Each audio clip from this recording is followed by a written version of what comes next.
Hello, and welcome to the Hempville CBD podcast. I'm your host, Ben Couey. I'm an entrepreneur in the cannabis industry with my business, Hempville CBD. This podcast is dedicated to educating you on CBD and how it can positively impact your life. Also, we'll feature professionals in the cannabis market and share their expertise in the marketplace.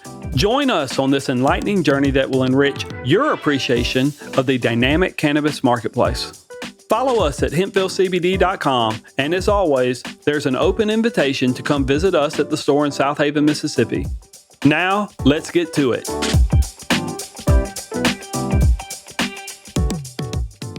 Hello. Thank you to all those listeners visiting the Hempville CBD podcast. My name is Ben Couey, and I'm the owner of Hempville CBD in South Haven, Mississippi. Today, our first episode, we're going to talk about who I am and how I got started in the hemp CBD / cannabis business. But before we do that, I'd like to introduce you to Derek Michaud, my producer, and I'll let him take it from here. Good morning, Ben. How are you, sir? Hey, I'm doing great. So, yes, I thought it would be good to give the audience a little rundown of the format so they understand who I am too, because this podcast is gonna have two voices. Even though you, Ben, you're the rock star of this thing. Yeah, right. You're the expert. I, as your producer, obviously handle all the back end stuff. We're doing your editing. We help launch you, management, booking. This is my studio. We're at SRP Studios. But in real time, as we do the episode, I'm here to run the switches, but help facilitate and be here as a sounding board for you. Okay. As we are going through each episode and those specific topics. I want my voice at 20% and yours at 80%. But I'm here to help pivot. If you're getting a little long-winded, we got to help move you on. I'll get long-winded. But it makes it more comfortable because it's still a form of people having a conversation. It will, I hope, lighten the mood and make this easier for you. This is going to be fun. We're going to have a lot of fun. This is going to be a fun podcast, an educational podcast. Oh, yeah. A smart podcast, a resourceful podcast, but it's up to me. And what I love most is also making it fun. That's the goal. So we're here to have fun.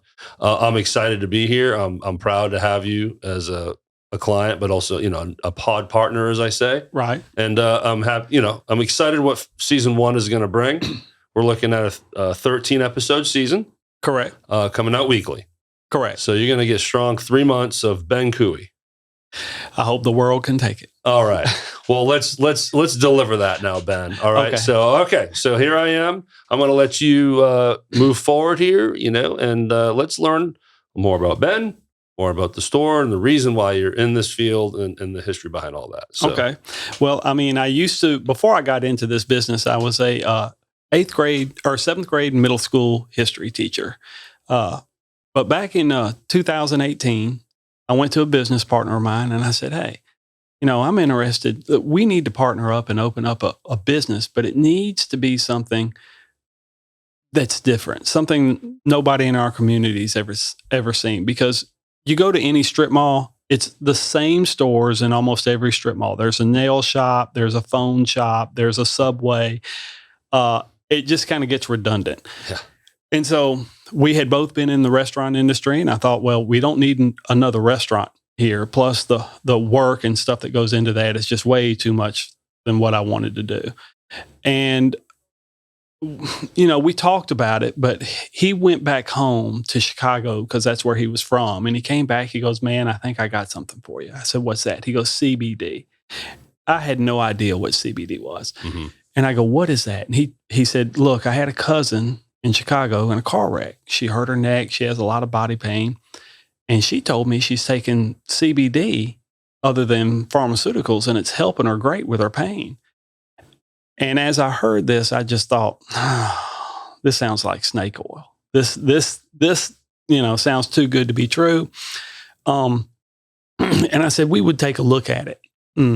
So I started doing some research on it. And when I say research, of course, everybody starts with Google. But when you go to Google and you Google CBD, you're going to see a lot of marketing research, a lot of stuff that's, it's correct, but it's all the good stuff, all the stuff that's designed to sell you the product. What I did was I went to medical journals to go look because that's where you're going to get the guts of everything. I started looking at the National Institute of Health, the Association of American Medical Colleges, and the Journal of the Medical, it's the Journal of the American Medical Association, and started to look at their medical studies on CBD and what they were coming up with. And what they were coming up with was a lot of what I was hearing, that this is good for all types of ailments, pain, stress, sleep, anything that really has to do with your body. There were things to it where CBD and these cannabinoids would help. And so I said, okay, well, this is a good thing. It's starting to check out. It's starting to feel a little, what's the word I'm looking for? Real or legit. And so, I'm lucky because between me and my wife, we have 11 doctors, nurses, and pharmacists in our family. So that was a lot to lean on as well. So we went to them and we started asking them about it. My dad was a doctor for 35 years. And they all kind of came back with the same story in different versions, but it really came back to this stuff works. They covered it in medical school for about 10 or 15 minutes. And they said, but it does work. And if you do this, you got to do it right. Did you find they were hesitant to be overly positive about it and almost with an encouraging vibe to people? Do they still want to just put it off to the side? What they knew about it was what they studied in medical school was your endocannabinoid system. And listen to that name, endocannabinoid. And everything we're talking about are cannabinoids from the hemp plant or the cannabis plant. The endocannabinoid system is a system in your body made up of enzymes and cannabinoid receptors known as CB1 and CB2 receptors. CB1 receptors are all throughout your brain. CB2 is all throughout your body. And what the endocannabinoid system does is it regulates all other systems in your body, your digestive system, nervous system, reproductive system, urinary tract system, your lymph nodes, and it just goes on and on and on. And in short, what it does is if any of these systems become unbalanced, the endocannabinoid system, in short, communicates with the cells in your body to go to that unbalancedness within your body or whatever system they're talking about and correct it or try to balance it out. It almost searches. Yeah, it searches. It's like the manager of the body, of all the systems in the body. Mm-hmm. And with an endocannabinoid system, it's designed to naturally take these cannabinoids from the hemp plant. And I just thought, all these doctors and nurses and pharmacists in our family, they had heard of CBD. They knew a little bit about it, but not too much. But they knew about the endocannabinoid system, and they were like, oh, yeah, that stuff works, but we didn't cover it in medical school because our malpractice insurance doesn't cover that. It covers prescriptions. And so it's like two puzzle pieces. Correct. Locking in with each other. Correct. Yeah. And I'm like, okay. And I don't mean to get religious, but I'm thinking, this is your show, my friend. I know, but you can do it. I do think God. You won't hurt my feelings. I think God put things on this planet to help us solve the problems that we have. And it, just in my opinion, things that come from the earth and your body has a system designed specifically for these cannabinoids. In fact, it's named after it, endocannabinoid system. Mm-hmm. And who made the earth? God. There you go. God. Right. And so I'm thinking this is a perfect match. This matches up perfectly. So I'm like, okay, I'm kind of in on this. I'm now starting to buy into this might not be snake oil. It pushes that that stigma to the side too, is right? It does, but not a lot of people know about it. Well, that's why we're here. And that's why we're here, to educate them.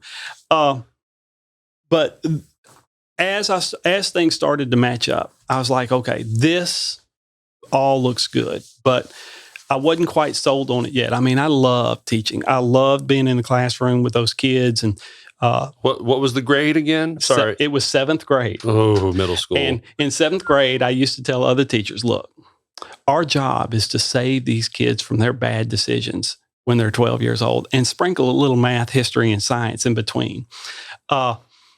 It's crazy, but that's part of the joy of it. Is I like the craziness of it, because I remember when I was 12, I was off the chain too. I was a handful. Yeah, everybody is. And so to go into the classroom, and I would irritate them and I would give it back to them just as much as they would give it to me. But the most rewarding thing is watching them grow up and seeing them at their job when they're out of college, and saying, Mr. Couey, thank you so much for telling me how life is, for talking to me straight, not sugarcoating everything. But I love that job, and I wasn't quite ready to leave it yet to try to go into a business that's not even established. Hardly anybody has ever heard of CBD on the retail side of the market. It was just now coming out at that point. But I started to, as I was doing my research, look back at 3 events that happened in my life. And one was my mother. My mother, she died at 63. She had, what year is this? 2009. Okay. Great mother, never drank, never did anything like marijuana, drugs, or anything like that. But what had happened was, me and my brothers had all grown up. We had moved to we were from a small town. We had moved to big cities to get jobs and get married and raise our families. My mother was married to my stepfather. My parents got divorced young, and she had met my stepfather when I was in 7th grade. They had both waited till all their kids had grown up and gotten out of college to get married. They got married, and then like 2 years later, he died of a massive heart attack. Now, we didn't think of it at the time. Of course it's terrible, but like I said, we all lived in different cities. We come down, we spend a week or 2 with my mom, try to get the house in order, have the funeral, do all those things. But then we go back to our lives. And I didn't think about at the time how hard it was for her to possibly go back into that house alone. And think of all those good memories that she had with him and the family. But now she's all alone. All the kids are gone. He's gone. She's just by herself. And so she fell into a depression. She started drinking. She ended up, at about 58 with a small medical problem called Sjogren's syndrome. So she ended up taking medicine for it. And as we would come home and see her on the holidays or see her on the weekend whenever we had time, she would always end up, every time we came back, there was another ailment. She started off with Sjogren's syndrome, and then she had something else, and she had something else, and something else. And at the time, we didn't know she was drinking either. So as she developed into an alcoholic with all these symptoms, it was just like throwing gas on the fire.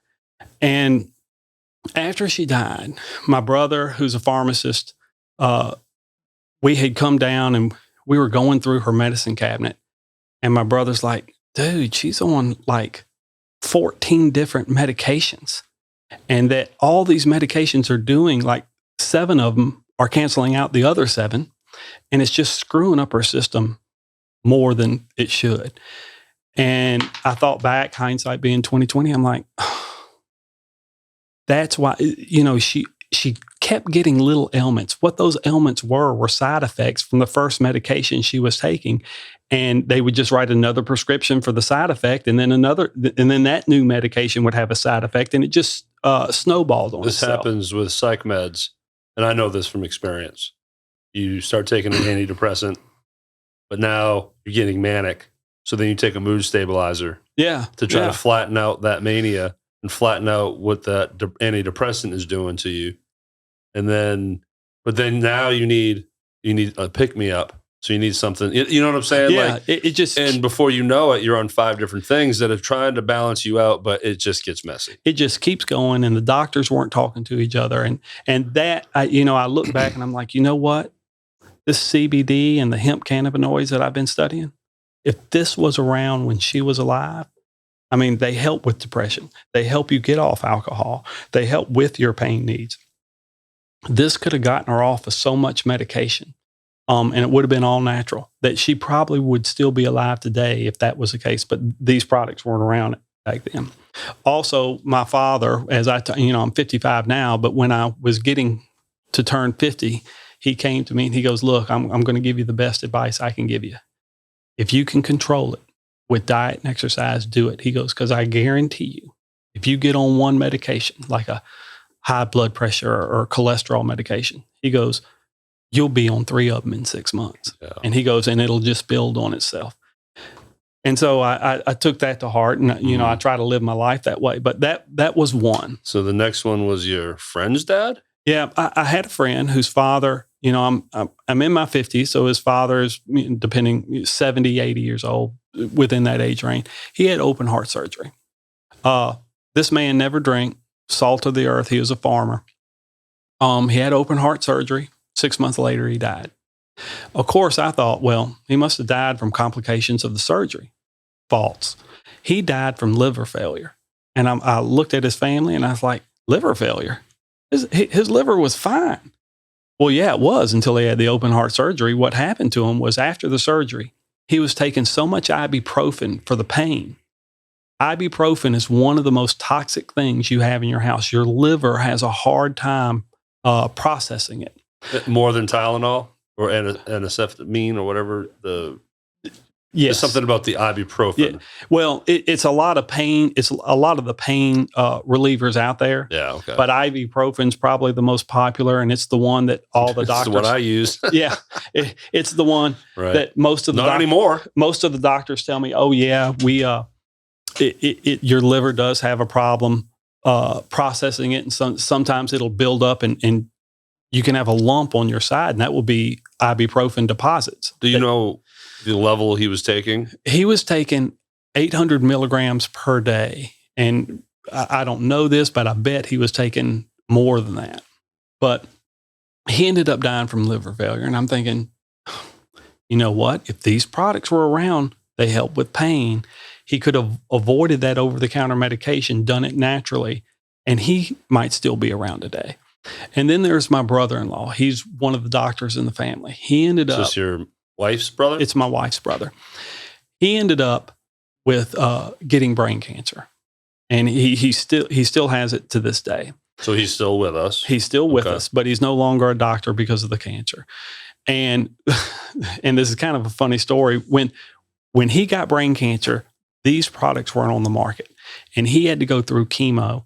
And we knew, he was a small frame person already. And we knew chemo was just going to eat him up. Appetite would go away. We were worried that he would, get down to like 70 pounds. And that's going to hurt him just as much as anything the cancer is. And so my wife gives me the great job of going out and finding him some marijuana to smoke so that he gets his appetite back. I love this story. And I have no idea. I know it's out there, but I don't associate with anybody who sells that stuff, or I do and I don't know it. Well, yeah, what are you going to just drive down into the seedier parts of the city and just start asking around? Correct. It doesn't work that way. And plus, usually when you're buying something off the street, it's usually laced with something that's not good for you. Oh, fentanyl is the silly one now. It's just awful. And we've had a lot of people in our store because they've been in the hospital because they bought weed off the street and it had fentanyl on it. But she gives me the task of going out and buying marijuana for him, and I have no idea where to go. So I call my best friend, who's a narcotics cop, and I explained to him my situation. I'm like, look, man, where do I go to do this? Somebody who's a criminal who's reputable, who can I buy it from? How much trouble am I getting in? And he just starts laughing at me. He goes, look, man, you're calling the narcotics cops to find out where you can buy drugs. He goes, that's not how you do it. And I mean, he knows where to go, though. And I said, you're right. And just like, Shark Tank, there's got to be a better way to do this. And that's, as I started studying more hemp and CBD and THC related products, I was like, if these things were around back then, it could have done a lot of good. And those 3 events, my mother, my friend's dad, and my brother-in-law, that's when those events combined with the research I've done, I'm like, look, we kind of got lightning in a bottle. Game on. I mean, game on. This is new to the market. Not many people know about it. So there's competition out there, but there's not heavy competition. And we can do some good for some people. But how are we going to do that? I mean, what type of business plan do you come up with something like this? And that's kind of, the next step in our journey. So what we started to do was we started to look at our competition. What was our competition doing? And what we found out, for the most part, at the time in 2018, early 2019, most of these products were being sold in either gas stations. And I mean, I know plenty of people that own gas stations. They're great people, but here's the problem with it. Well, let me cut in. For years now, we're trained to see these little like caffeine kind of pills or these energy pills. Yeah. So we're already seeing what you can also consider snake oil. Snake oil-ish stuff hanging up. So now if you get something that's called CBD or on next to those things, then it's easy to just not trust it. It's not legitimate. Correct. Plus, usually the people that we're dealing with are buying it in place of a medication, or they're buying it so they don't have to buy a medication. And who buys their medication at a gas station? I would say if you are, you might need to change that. Yeah, correct.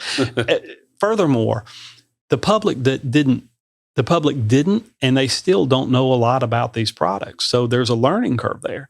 Well, at a gas station, a purchase at a gas station, you don't go up to the person behind the counter and have a conversation with them. You point and buy. You tell him what you want. He gets it and gives it to you. You pay it and walk out. That's it. The other thing that we saw was usually the rule of thumb in the industry is, hey, if you buy it, if it breaks on you, if it's a vape pen and it breaks on you a day later, or you say it doesn't work, or something's wrong with the product, you need to call the manufacturer. It's on you. It's on you. You did it. Yeah. Well, you bought it. You own it. That's it. I just sell it on and I get it. The guy in the gas station has maybe 500 products in his store. I know they can't be an expert on everything. Yeah, he didn't study CBD. He had a sales rep say, hey, look, you put this on here. It's good for these ailments. You're going to be able to sell it. And it's just another product line in your store. Look, everybody knows what a Dorito is. Correct. Can you ask anyone in your peer group, explain to me how Doritos are made? Fried fake corn chip. You don't know. You don't know. Most of them are going to say, I don't want to know. Right. So yeah, you can't expect any of these gas station clerks to be able to help. Correct. And so we saw that as a problem. We also saw, I guess what you would say, a lot of what looked like head shops. They were retail stores, but on the retail side, we saw two things. We either saw something that looked like a head shop where they had marijuana leaves all over the windows. You walk in and there are bongs all over the place and it smells like bud. Walls of glass. Yes. And the guy behind the counter, the girl behind the counter looks like they probably had a drug problem 10 years ago or currently has a drug problem. Given that we got this completely wrong, we were thinking our customer base was going to be 60 and up. Completely wrong. Our customer base is everybody from 21 up to 90. And there's really it's really the same amount of people in each age group. So it covers a lot of areas. But given that we thought it was going to be 60 and up, we're like, look, you can't send your grandmother into a head shop to buy something she's replacing as medicine or to buy something as medicine. And to them, in their generation and what they're used to seeing, that's going to feel like a crack house. Seeing all the glass bongs.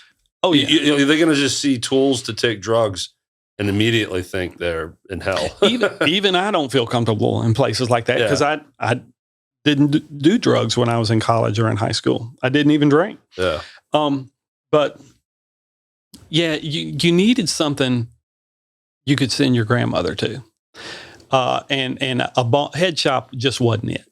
And so there were other retail CBD stores, but every time we walked into these stores, it felt like a girl's closet. And there's nothing wrong with a girl's closet, but it was kind of shabby chic, more decoration than product on the shelf. And we saw that as a problem because not only was there not a lot of product on the shelf, there wasn't a lot of diversity in the product, meaning I'll take CBD gummies, for example. They might have had 2 uh, two different jars of it. They had a broad spectrum, which is CBD only, and they had a full spectrum, which is CBD with that little 0.03 percentage of THC. And that was it. And that's not a lot to choose from. And like in our store, we got 5 different type of CBD gummies. And the reason why is they're different dosage. And also these are cannabinoids. The more cannabinoids you have in a product, the bigger effect you're going to have. And certain cannabinoids work with different things. For instance, CBD alone is good, but if I can mix it with another cannabinoid, it's going to be stronger. But let's say your issue is sleep. I would want CBD with a CBN cannabinoid, because CBN is the natural cannabinoid to help get you drowsy and make you sleepy. If I'm having trouble with, let's say, pain or arthritis or swelling of the joints, I'd want CBD combined with CBG, because CBG is going to help with that inflammation. It's not going to make you sleepy, but it's going to help with that inflammation of the joints and reduce the swelling. And the more cannabinoids you have in a product, they feed off each other. That's why you get a stronger effect versus a product that only has one cannabinoid in it. So the way I visualize that is going back to an earlier topic, the two puzzle pieces coming together. And the CBD is the signal to the natural in body, right? Correct. And then off and running into the body.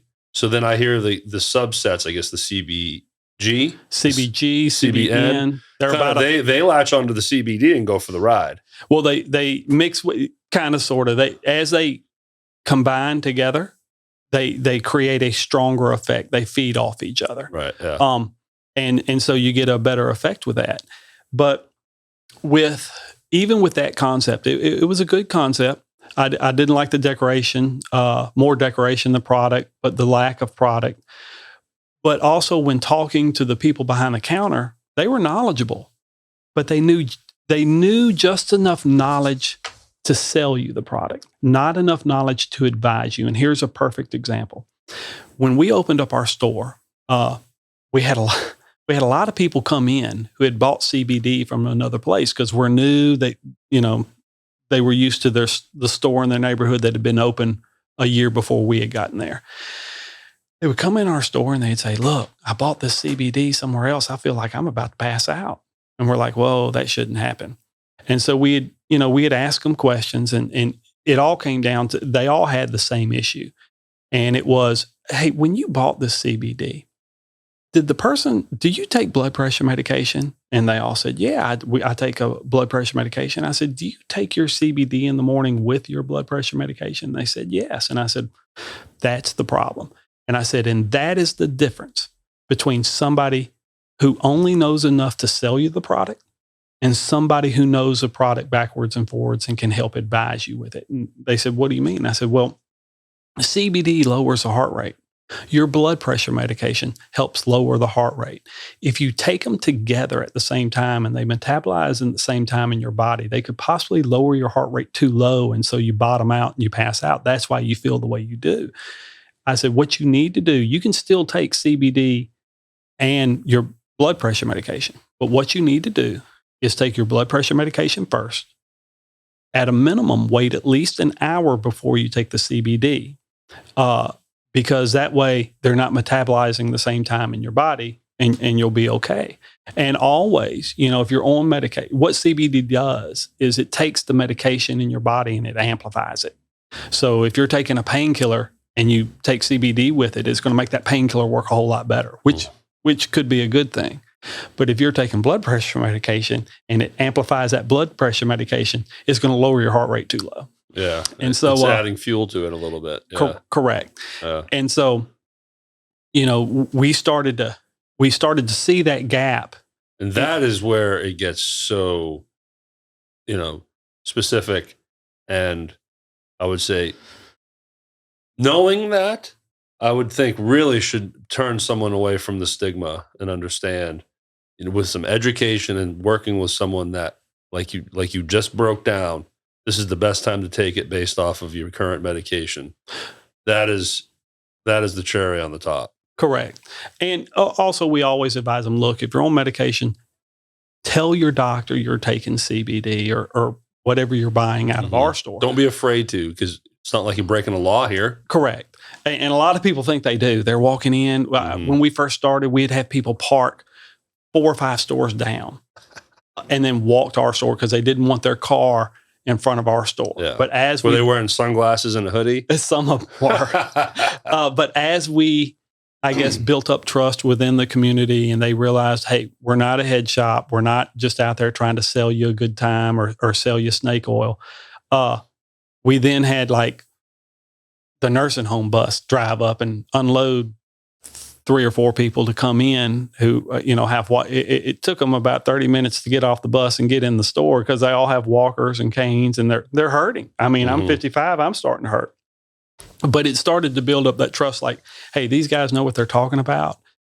And kind of like what my dad said, he goes, look, pharmaceuticals have their place. We opened up Hempville to give people an alternative to pharmaceuticals. And I do believe pharmaceuticals do have their place. However, if you can handle it naturally in the beginning, that should be your first step. And then if natural is not going to cut it, that's when you step up to pharmaceuticals. But you should always go natural first because that's what your body is built to accept. There's nothing pharmaceutical that your body is built to accept. Your body's just absorbing it and trying to process it. But with these cannabinoids, you have a system in your body named after these cannabinoids. It's kind of common sense.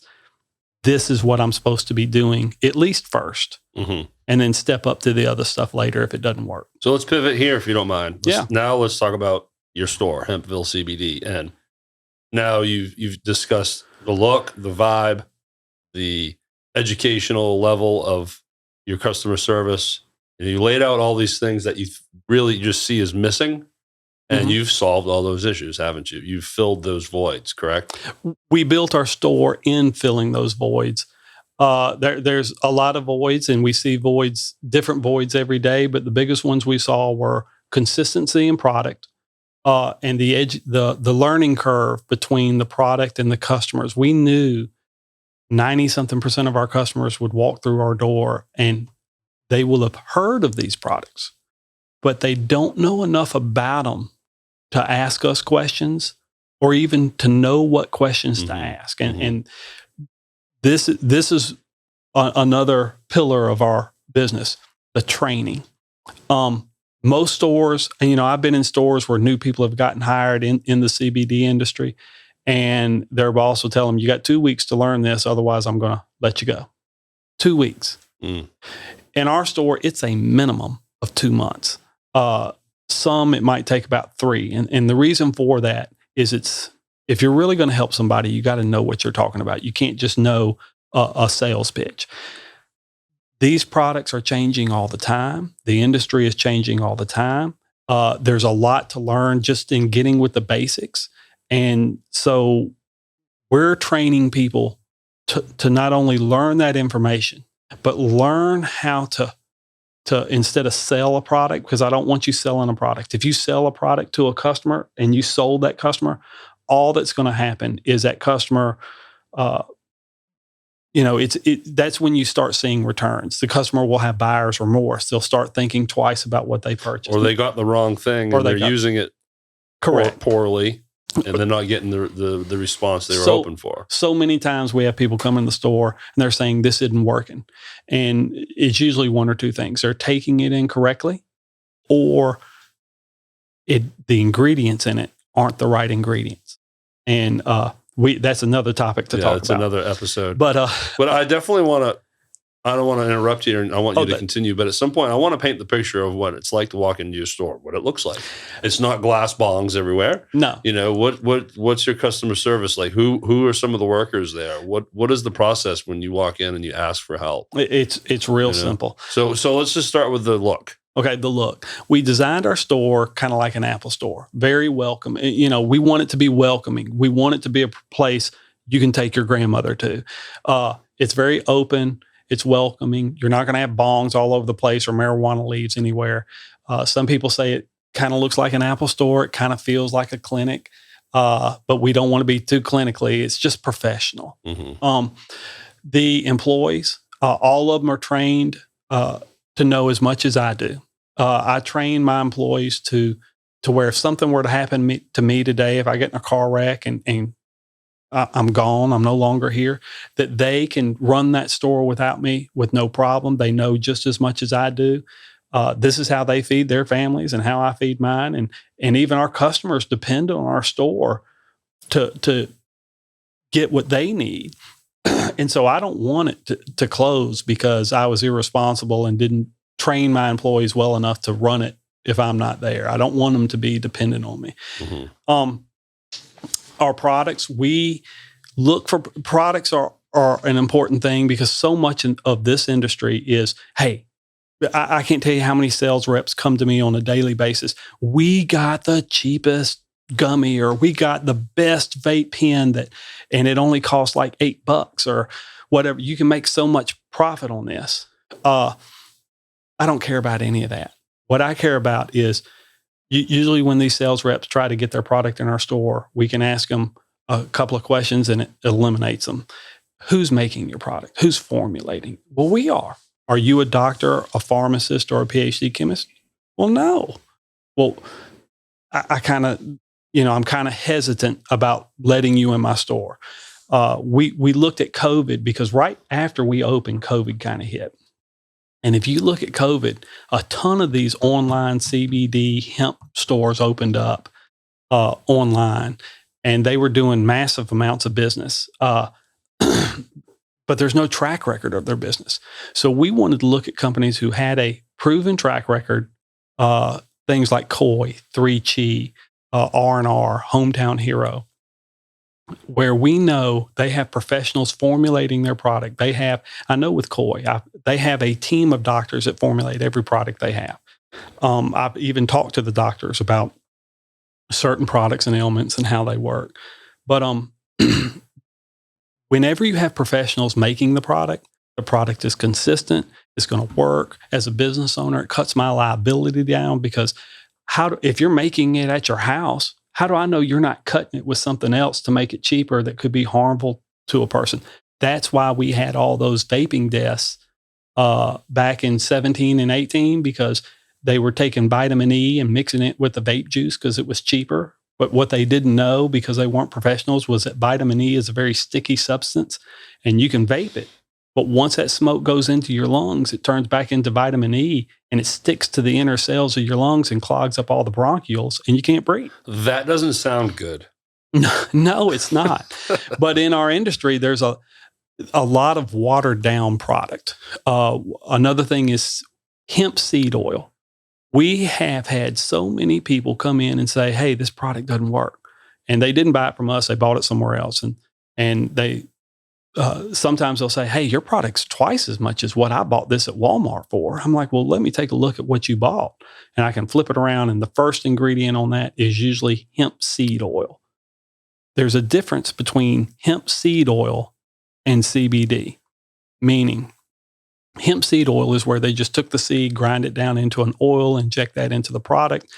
It might have some CBD in it. It has enough to put CBD on the product, but it's not enough to really help you. That's why you don't feel anything. That's why that product probably costs you $19. You can take that same product in our store, let's say a gummy or a 500 milligram tincture. It's going to cost you around $40, $45. The reason why is it's made from CBD hemp extract. There's a difference. They grew the plant and extracted the CBD out of the bud and the stem. That's how you get CBD in these cannabinoids. You can't take the seed, grind it down into oil, inject. I mean, you can, but you're not going to get the same benefit. And because they had to grow the plant and extract it, there's a lot more steps involved in that. And that's why the product costs a little bit more. But that's also why the product is consistent. It works and you're having professionals make it. So we focus in on product. We focus in on training. The vibe of our store, some customers have, I'm dating myself when I say that. Remember the program Cheers?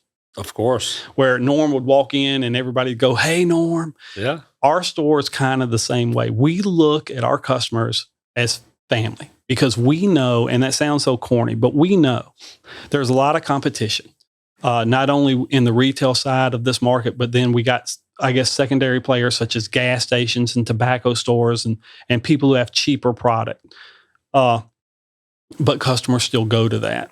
And so we know that as a customer, you walk through our door. You could have picked any door to walk through, but you walk through ours. So if you walk through ours, we're gonna treat you like family in the regards. We're gonna talk to you and advise you the same way I do my own mother. And that has been a successful for us because, I mean, there have been times we've told customers, look, your ailment, none of these products are going to work for you. Your ailment's just is too. Your pain needs are too strong. There's nothing we can do. Well, they told me if no, that's not going to work. They told me if I just buy this $100 product, my pain. No, it's not going to work. And I'll give you an example. Pinched nerve. Pinched nerve. We can help. We have a lot of people come in for that. We tell them, look, we can help manage that pain, but it's not going to make the pain go away. You're not going to be doing cartwheels across the floor once you take this product because it's going to help manage the pain, but whatever is pinching that nerve is still pinching that nerve. So, a lot of people have unrealistic expectations thinking, hey, if I take this, all this is going to go away. It doesn't work that way. It's still not a miracle. Yeah. For some people, based on their situation, it is a miracle. But in that case, whatever's pinching that nerve is still pinching it. So it's still going to hurt. It's just not going to hurt as bad. Mm-hmm. But yeah, we treat customers like family. We advise them like family. We also, we understand, let's say a customer buys a vape pen from us. If you could see some of the packages we get in the mail, look like they've been kicked around, punted across the mailroom floor. And I'm sure that's not what's happening. I'm sure it's just getting tossed around in the back of a truck. But when that happens, unknowingly to us, some of these vape pens, you can use them. And within like a day, they'll just break because they've been joshed around so much. Hey, if you buy something from us like that and you have a problem with it, you just bring it back to our store. We'll swap it out. We'll do something. We are not going to look at you and say, well, you bought it, you own it. That's your just tough luck. A lot of stores do that, and that's usually the industry average, not us. The only thing we won't do is one time we had a customer buy a vape pen at a vape store across the street. It didn't work. And so they drove to our store asking what we were going to do about it. And I said, ma'am, there's nothing we can't, if you bought it from us, we would take care of you, but there's nothing we can do about it. You got to go over there and talk to them. Well, I did. And they told me there's nothing they can do, that I own it. And I said, that's why you should have bought from us. So let me show you around. Yeah. And then we got into blood pressure medication and some other things. And she's like, they never even asked me any of those things. And so we ended up getting a loyal customer off of that. But it wasn't about getting a loyal customer. It was about helping somebody and doing the right thing. And usually in business, if you do the right thing, you're going to grow. I mean, you're not going to have to worry about trying to sell your product. You'll never have to sell a product if you're doing the right thing. So let's wind this down. Let's head to the end here. How would you want the next 5 minutes to go, Ben? What do you want to talk about? Thank you for doing this. I mean, I'm going to be learning so much sitting across from you. I can't wait because as we go through these episodes, I'm going to have a lot of interesting questions and thoughts because, full disclosure, I partake. I enjoy Delta 8, and I know Delta 8 is going to come up more and a lot of different areas of this field and everything. But, I have a perspective as well, and I'm anxious to share my experiences, but learn more, and just enjoy the product like it's supposed to be enjoyed. What I've learned being in this business for about 4.5 years is that everybody has a vice. A lot of people go to alcohol. A lot of people go to drugs, smoking, eating. Usually vices are not good things for you. I look at this, even though it's a form of medication, Not all of our customers are looking for medication. That what they're doing is swapping out one vice for another. I cannot tell you how many people we have gotten off drugs, addictive drugs, how many people we've gotten off alcohol, and the way they got in the situation they were in is, hey, if you're married, divorced, had kids, or just lived long enough, you're going to have a lot of these ailments, whether it be anxiety, depression, or whether it be physical, such as arthritis or something of that nature. Turning to alcohol and drugs is never going to be a good solution for it. And this is just a better way to do that, in that it's all natural. One of the things I liked about this business when I was doing my research is that these products are non-addictive. They have, I want to say no side effect, but they have very minor side effects. And what I mean by that is, for most people, there's no side effect. But if you, like, there was a question of, will this kill, how is this going to harm me? Could it kill me? You would have to, in order to overdose on CBD, you would have to take like 20,000, it's all based on body weight, of course, but you would have to take somewhere around 15 to 20,000 milligrams of it within 2 hours. That would be like taking everything I have in my store and consuming it within 2 hours.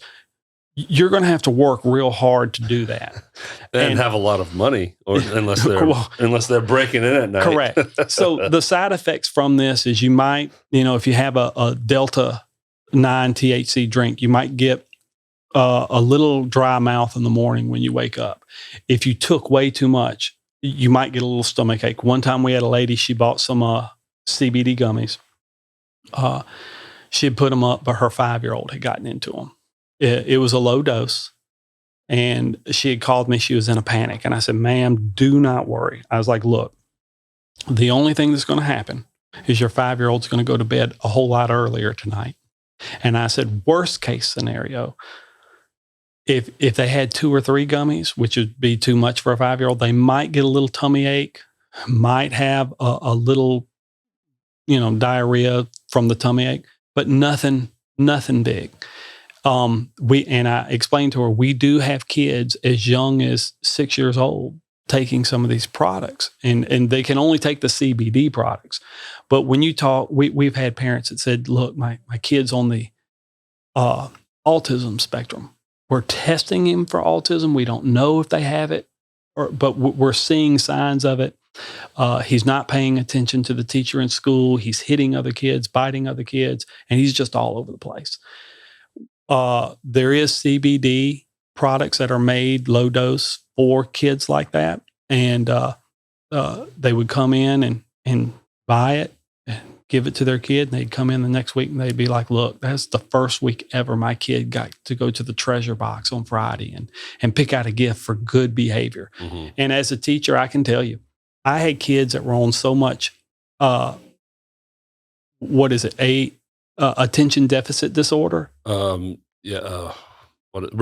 They were on so much medication. Mm-hmm. They would be zombified in my class, and they couldn't learn. Mm-hmm. And then what would happen is, they'd say, well, his body's adjusting to the medication. He'll be good in a week. Okay. Well, the next week he's a little bit better, but I give it like 2 months, and then all of a sudden the doctor's changing the dose or changing the medication. We're back to exactly where we started.